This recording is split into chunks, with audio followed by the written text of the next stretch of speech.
comme l'impression que cette vidéo-là, elle fera pas que des heureux.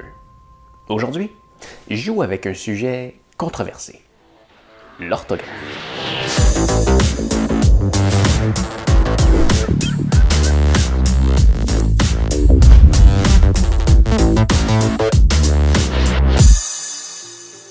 Salut, moi c'est Pascal, et aujourd'hui, je veux te parler d'un sujet complètement différent qu'à l'habitude. Je veux te parler de la langue française, et tout particulièrement de son orthographe. Je tiens à en discuter parce que c'est une langue que j'aime vraiment beaucoup. Peut-être parce que c'est ma langue maternelle et que c'est avec elle que je m'exprime le mieux. Mais aussi parce que c'est une très belle langue, riche en vocabulaire, en précision, en expression, et bien qu'elle ne soit pas la langue la plus répandue au monde, elle est tout de même la 15e langue la plus populaire en termes de langue maternelle, et c'est une langue officielle dans 29 pays. 77 millions de personnes la parlent comme langue maternelle et 199 millions la parlent comme langue seconde. Ce qui nous ramène au 5e rang des langues les plus parlées au monde, après l'anglais, le mandarin, l'hindi et l'espagnol. Quand même. Mais est-ce que tu me crois si je te dis que le français a un handicap qui l'empêche de se propulser encore plus haut dans ses rangs? Un handicap qui nous ralentit même dans notre éducation générale. Oui, mais cet handicap, ça s'appelle l'orthographe. Et là, j'en entends déjà grincer des dents. S'il te plaît, si c'est ton cas, écoute ce qui suit avec objectivité. Si je fais cette vidéo-là, c'est pas pour tabasser le français. C'est justement parce que c'est une langue que j'aime et je trouve ça préoccupant. Alors, c'est quoi l'orthographe précisément? Selon le dictionnaire d'Antidote, c'est l'ensemble de règles et d'usages qui régissent la manière d'écrire les mots d'une langue. Mais si tu parles français, tu le sais, des règles, il y en a. Et au-delà des règles, il y a aussi les fameuses exceptions. Et tu le sais, des exceptions, il y en a quelques-unes. Pour pas dire à profusion.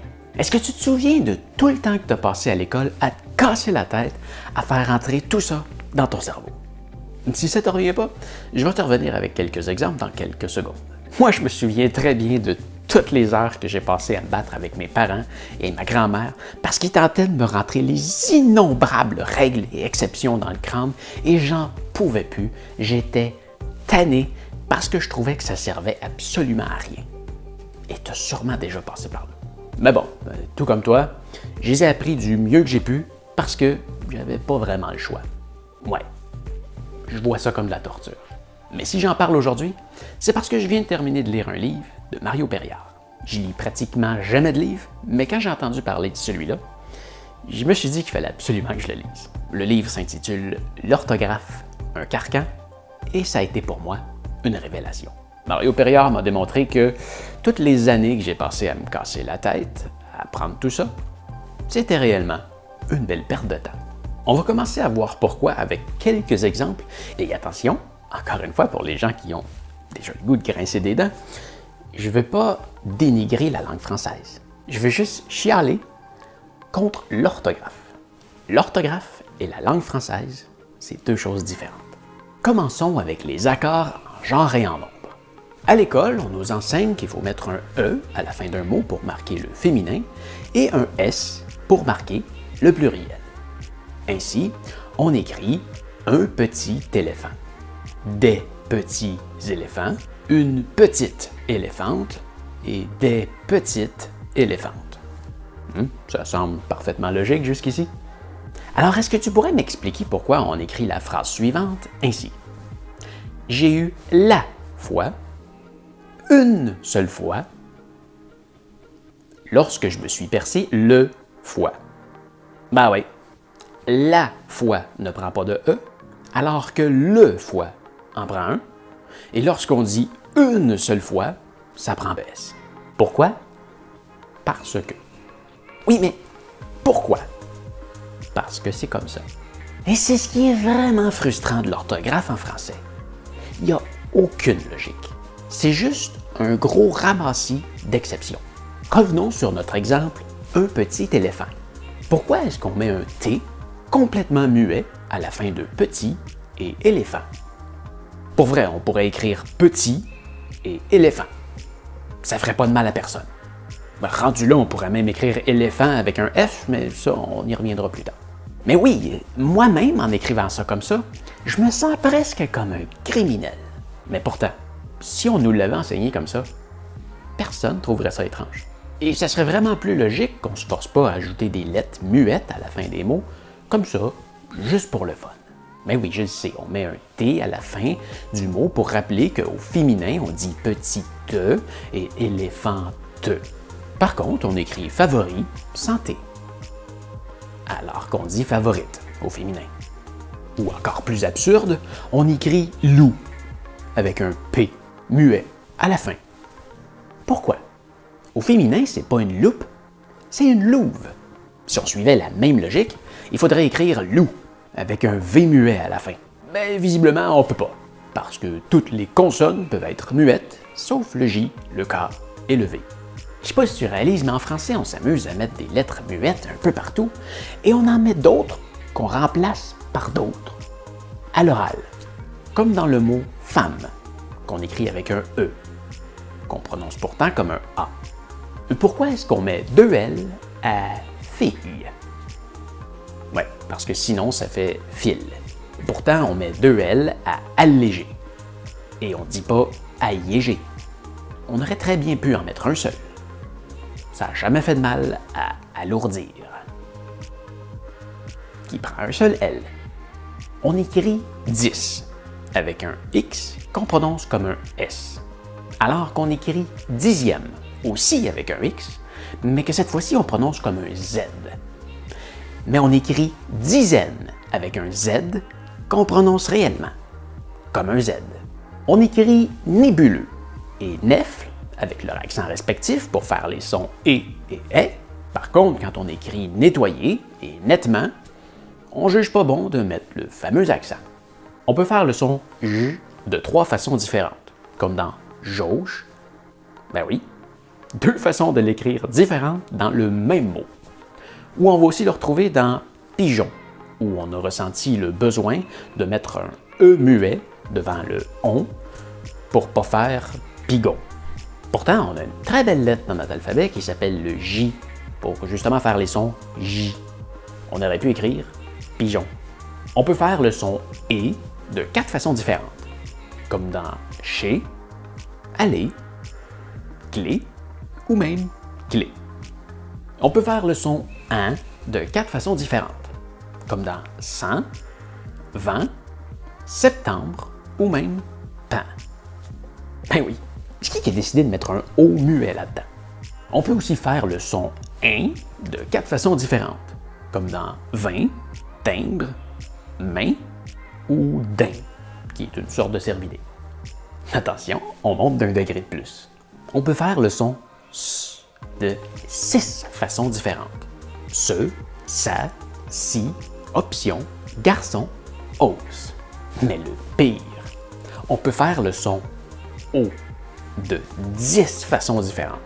Et parfois même dans le même mot, comme dans auto ou poteau. Il y a aussi la marque de voiture Renault et la famille Tétro. Est-ce que j'ai oublié crapaud ou capot? On peut aussi s'amuser à mettre un accent circonflexe dessus pour absolument rien, comme dans hôtel. Sans oublier l'interjection O. Est-ce que ça te donne des mots de tête? O, O, O, O, O, O, O, O, O, O.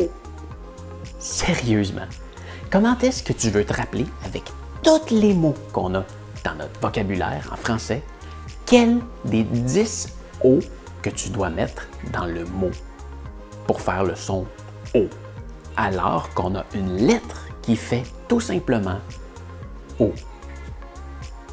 Pourquoi? C'est vraiment n'importe quoi. À qui ça ferait mal d'écrire auto ou poteau? Il y a une phrase de Mario Perriard que j'ai vraiment aimée dans son livre qui dit « Notre système orthographique est si capricieux qu'on ne peut pas prédire comment se prononce un mot simplement en évaluant les lettres qu'il compose ou prédire comment écrire un mot en se basant sur sa prononciation. » Pour vrai, imagine par exemple quelqu'un qui porte le nom de Lefebvre, obligé d'épeler son nom à chaque fois qu'il le donne à quelqu'un, Ou d'expliquer à une autre personne qui s'enfarge en lisant son nom qu'en fait le B, ben, il est muet et le E, il se prononce comme un E. Non, mais pas vrai. Pourquoi on écrit épouser avec un S alors qu'on a un Z dans notre alphabet pour faire les sons Z? Pour vrai, pourquoi est-ce qu'on utilise la lettre C aussi souvent pour faire le son K? Comme dans Canada, consumer, calcul, cultiver. Avec la lettre C, c'est ambigu. Avec un K, c'est évident. D'ailleurs, Canada s'écrit avec un K en allemand. Mais pour faire encore plus n'importe quoi, on écrit archaïque. Ben oui, le même CH qui fait un ch dans le mot chat fait un K dans archaïque. Et je sais pas si tu as remarqué, mais le QUE à la fin de archaïque, c'est encore une autre façon de faire le même son que. Le réel problème, c'est qu'on est plus que dû pour faire une réforme de l'orthographe. Mais une vraie. Il faut s'attaquer à la logique, la façon dont on écrit le français. La dernière réforme date de 1990 et a été appliquée que dernièrement, et encore, c'est très optionnel. Elle a apporté des changements très légers, comme par exemple sur certains traits d'union. On a par exemple fait sauter le trait d'union dans haut-parleur, qui s'écrit maintenant tout d'un mot. Mais on écrit toujours au relief. On l'a aussi enlevé dans couvre-pied, mais on écrit toujours couvre-lit. On l'a aussi enlevé dans porte-clés, porte-crayon, porte-monnaie, porte-voix. Et par contre, on l'a gardé dans porte-parole, porte-avion et porte-bonheur. On a aussi fait quelques améliorations comme dans nénuphar, qui s'écrit maintenant avec un F plutôt qu'un PH. Par contre, gyrophare s'écrit toujours avec un PH. On a enlevé un L à imbécilité, mais on écrit toujours tranquillité. On a enlevé le I muet à oignon, mais on l'écrit toujours dans mognon. On a ajouté un F à persifler, plutôt que de l'enlever à siffler. C'est pas vraiment ce que j'appelle une réforme. C'est plus ce que j'appelle créer encore d'autres exceptions. Mais ça fait longtemps que ça dure. Les autres langues évoluent continuellement, mais la nôtre est figée depuis des centaines d'années. Et ce que j'ai vraiment aimé de ce livre, c'est quand on se demande pourquoi est-ce qu'on écrit un mot comme ça, bien, quand on cherche, on se rend compte que, souvent, la raison est totalement absurde. Le mot huile, par exemple. Pourquoi est-ce qu'on met un H muet au début de huile? Parce qu'avant, ça s'écrivait huile. Par contre, à cette époque, la lettre V n'existait pas. La lettre U faisait les sons U et V. Alors, on a décidé de mettre un H devant pour être certain de ne pas lire ville. Mais quand la lettre V est apparue, la lettre H devant huile est tout de même restée. Si on enlève le H devant le mot huile aujourd'hui, ça ne fait pas de mal à personne et on respecte l'étymologie d'origine du mot latin oleum. Pas de H. Le mot homme. Pourquoi 2 M? Au 16e siècle, on écrivait le mot homme avec un seul M. Du côté étymologique, en latin, on écrivait hominem. Un seul M. Mais un beau jour, un abruti quelconque s'est rendu compte que le mot homme était plus court que femme. Alors, pour remédier à la situation, on a ajouté un M à homme. La logique aurait plutôt dû être d'enlever un M à femme, parce que lui non plus, le 2M ne fait pas de sens. En latin, on écrivait femina. Un seul M. Le français d'aujourd'hui est constitué de règles qui viennent du latin et de l'italien et de par-ci par-là. J'ai même lu que les transcripteurs de l'époque étaient payés à la ligne. Alors, ils prenaient plaisir à ajouter des lettres muettes par-ci par-là dans un mot et dans un autre pour être payés plus cher. On se torture à apprendre que certains mots prennent des lettres muettes juste parce qu'il y a quelqu'un qui a décidé de les mettre pour être payé plus cher. V'là des centaines d'années. À une époque, ça faisait peut-être du sens d'écrire les mots comme on les écrit encore aujourd'hui. Mais à un moment donné, il faut évoluer. Et ce qui serait le plus logique aujourd'hui, ça serait tout simplement d'écrire le français comme on le prononce. Pour vrai, si on regarde le verbe arriver au présent, j'arrive, tu arrives, il arrive, nous arrivons, vous arrivez, ils arrivent. Ça te semble toute logique aujourd'hui, oui. Mais combien de temps est-ce que tu as mis à apprendre toutes les lettres muettes qu'il y a là-dedans? Si on t'avait demandé d'apprendre ça à la place, j'arrive, tu arrives, il arrive, nous arrivons, vous arrivez, ils arrivent. Avoue que ça aurait été probablement vraiment moins long à apprendre. Et ça te donne quoi, concrètement, aujourd'hui, de savoir écrire correctement? Tu l'as peut-être pas encore remarqué, mais si tu regardes « nous, vous, ils », j'ai remplacé les « s » pour des « z ». Nous arrivons, vous arrivez, ils arrivent. C'est comme ça qu'on le dit. Le truc, c'est qu'on est pris dans un cercle vicieux. La plupart des gens qui l'ont appris vont dire aux plus jeunes « J'ai été capable de le faire, fais pareil. On va pas niveler le français vers le bas. Force-toi, tu vas finir par l'apprendre. » Et c'est normal que quand tu as passé 12 ans de ta vie à apprendre comment écrire ta langue, tu voudrais pas que, du jour au lendemain, on se mette à l'écrire de façon logique. Ça ferait en sorte que tu aurais gâché 12 ans de ta vie. Mais pourquoi est-ce qu'on ne permet pas tout simplement aux gens d'écrire comme ils l'ont appris et de faire une réforme radicale pour les gens qui sont aujourd'hui sur les bancs d'école? Il faut comprendre qu'à la base, une langue, c'est un système de signes vocaux, pas un truc qu'on écrit. L'orthographe vient après le parler. Mais en français, on est tellement concentré sur la façon dont on l'écrit qu'on fait maintenant le contraire. Et il n'y aurait absolument rien de criminel à vouloir faire évoluer la langue française. Une langue doit évoluer. Mais elle a même déjà évolué plusieurs fois par le passé. Mais non, les francophones d'il y a jadis n'écrivaient point comme nous autres. Ben oui, c'est pas mal écrit. Ça s'écrivait comme ça avant. Une chance qu'on n'écrit plus comme ça. Mais si ça s'écrit plus comme ça, c'est parce que ça a évolué. Et si ça fait pas de sens pour nous autres, ben la façon qu'on l'écrit aujourd'hui fait de moins en moins de sens. Parce que le parler évolue, l'orthographe doit aussi évoluer. Et c'est drôle parce qu'au début de chaque chapitre, il met des petits encadrés comme ça qui démontrent, dans le fond, des phrases de la façon qu'ils écrivaient autrefois. L'apprentissage de l'orthographe en français serait aussi longue que celle du chinois. Une douzaine d'années pour ceux qui y parviennent, parce qu'il faut apprendre à mémoriser chaque mot, un à la fois. On n'aurait pas à faire ça avec un orthographe phonétique. On écrirait tout simplement comme on parle, comme ils le font en italien et en espagnol. Imagine si on économisait tout le temps qu'on met à apprendre comment écrire l'orthographe francophone correctement, et là je ne veux pas dire d'arrêter d'apprendre comment écrire le français. Non, je veux dire que si on simplifiait l'orthographe francophone, comme ils le font en italien et en espagnol, on aurait une quantité incroyable de temps qu'on pourrait investir à l'école à apprendre d'autres choses, comme des cours de cuisine pour pouvoir se faire à manger, des cours d'économie pour apprendre comment bien dépenser et gérer son argent. On pourrait avoir des cours d'électricité, de plomberie, de menuiserie pour être capable de réparer ces choses à la maison. On pourrait même avoir des cours sur d'autres langues pour s'ouvrir sur le monde. Et ce serait même pas compliqué pour ceux qui ont déjà appris le français comme on l'écrit aujourd'hui. La preuve, tu es sûrement capable de lire cette phrase qui est écrite en phonétique. Et pourtant, tu n'as jamais eu de cours pour apprendre à lire une phrase comme ça. Parce que pendant qu'on apprend toujours ces règles et ces exceptions, les Italiens et les Espagnols sont déjà passés à autre chose depuis très longtemps. Pourquoi on se casse la tête à mettre des accents à A ou à OU? Le mot prend son sens dans la phrase comme on le fait à l'oral de toute façon. On ne demande jamais à un interlocuteur d'épeler ses mots pour être certain de bien le comprendre. Pourquoi est-ce qu'on ressent le besoin de mettre des lettres muettes pour désigner le genre et le nombre? Pourtant, à l'oral, ces lettres-là n'existent pas et on réussit très bien à se comprendre.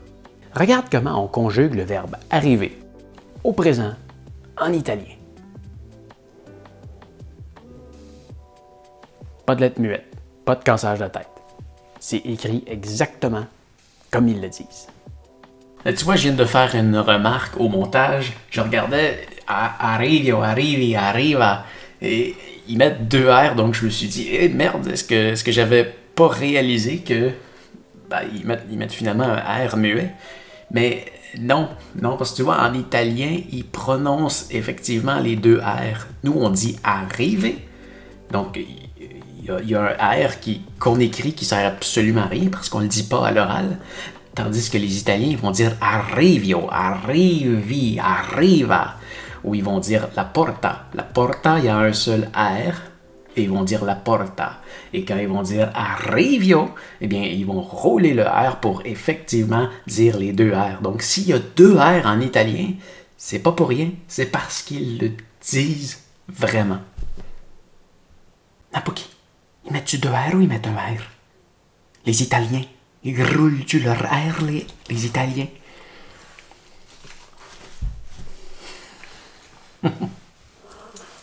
Le français est l'une des langues avec le plus haut taux de dyslexie. C'est pas parce qu'on est moins intelligent et qu'il y a plus de gens dyslexiques. Non, c'est juste parce que la difficulté de l'orthographe en français fait ressortir la moindre petite dyslexie. De plus, la complexité de notre orthographe décourage bien des gens à apprendre le français comme langue seconde.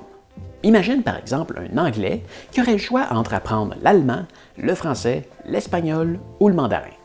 Le mandarin est la langue la plus parlée au monde et comme la Chine est un grand territoire de commerce, ben ça peut être une langue très pratique à apprendre. Mais c'est très compliqué. Alors on va laisser faire. L'allemand donne des très belles opportunités. Et pour un anglais, c'est pas très compliqué parce que c'est deux langues qui ont des racines germaniques.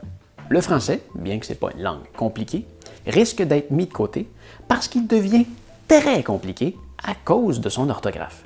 Le seul avantage qu'il y aurait par-dessus le mandarin, c'est qu'on utilise le même alphabet. L'espagnol a alors beaucoup plus de chances d'être choisi, tout simplement parce qu'il est beaucoup plus facile à apprendre.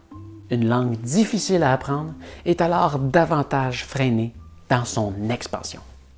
Et c'est pour ça qu'il faudrait vraiment évoluer.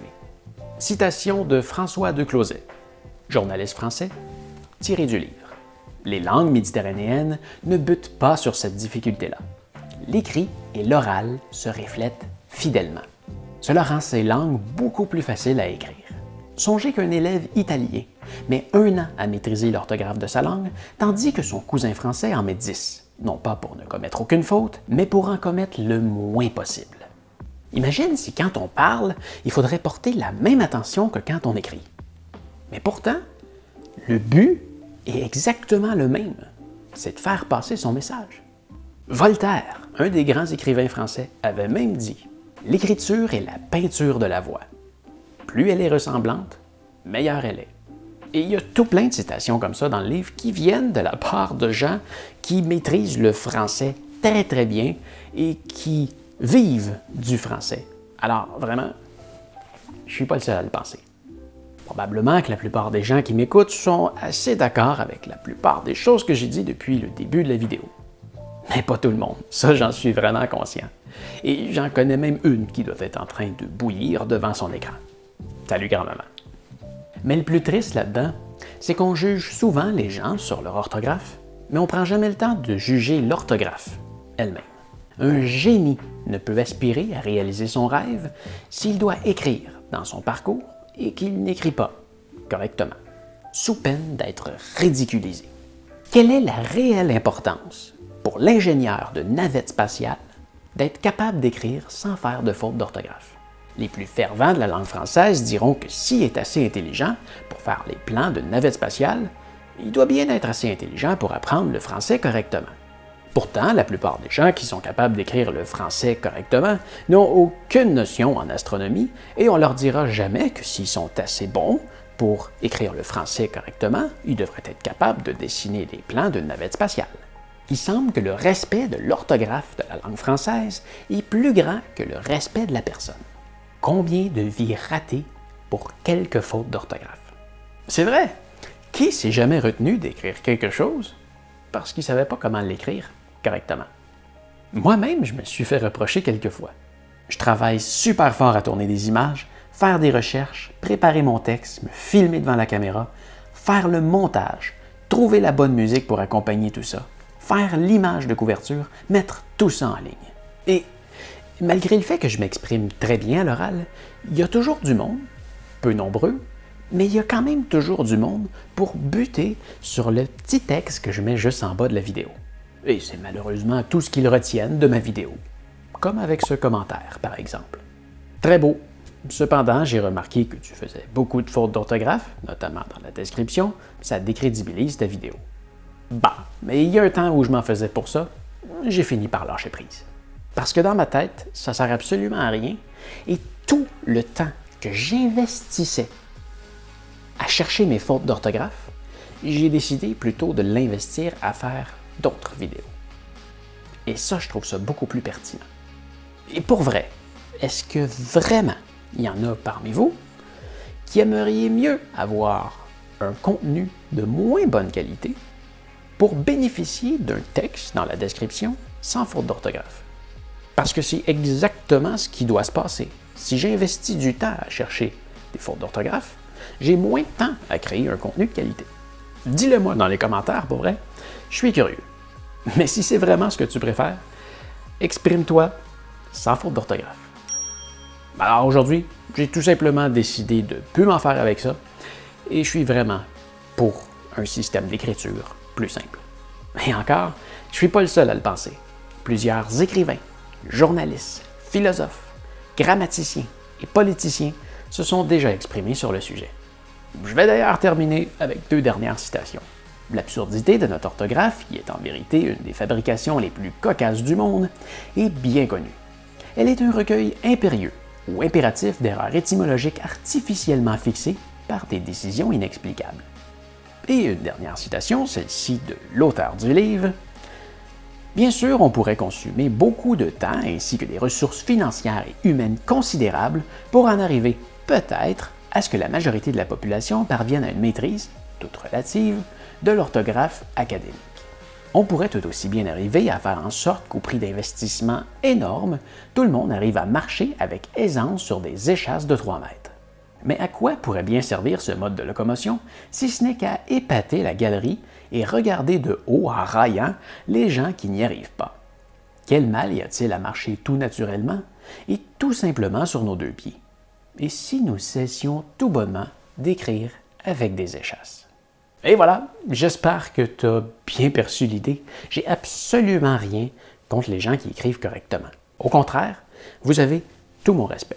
Tout ce que je veux dire, c'est que je crois qu'il est temps qu'on remette en question notre orthographe.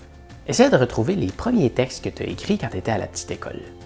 Et tu te rendras compte que, déjà là, à cette époque-là, tu avais compris comment écrire de façon logique, c'est-à-dire phonétiquement. Si le livre t'intéresse, je t'ai laissé des liens dans la description pour que tu puisses te le commander. Je te le recommande vivement, c'est une lecture que j'ai adorée. Si tu as aimé la capsule, s'il vous plaît, donne-moi un pouce en l'air, et si ce n'est pas le cas, le pouce en bas, il est là aussi. Si tu ne l'as vraiment pas aimé, tu peux même appuyer dessus 2 fois. Tu peux même te défouler dans les commentaires, ça va me faire bien rire. N'oublie pas de t'abonner à la chaîne si ce n'est pas déjà fait.